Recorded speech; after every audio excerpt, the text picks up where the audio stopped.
بسم الله الرحمن الرحیم. مسلمانانو نن در سره یو وظیفه شیر کوم، خو ډیره حسینه او ډیره اسانه اغیسته وظیفه ده، ډیره اغیسته وظیفه ده. یقینا چې د دې دپاره مونږ کورونه، خپل بچي، خپل اولاد، خپل ورونه، خپل مور پلار پرېږدو، خو د دې کار دپاره وځو، د دې رزق دپاره. او نن درته یو ډېره اسانه وظیفه در کوم د رزق دپاره ده.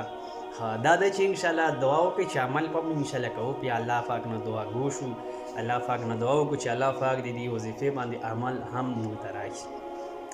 مسلمانانو د وظیفې طریقې دا ده، د دې په طریقې سره مونږ تاسو دا وظیفه وکړو.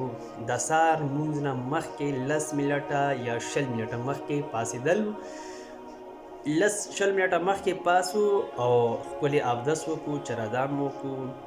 بیا د 4 کونو کې د چې کوم د کور 4 کونې دي که نه، په دې باندې 10 مرتبه یا رضا کو یا رضا کو ووایو، په اوبو باندې دم کو، په دې 4 کونو کې د اوبه واچو. انشاءالله الله پاک به د رزق فراخ کړي، د رزق تکلیف الله پاک د نه اوچت کړي.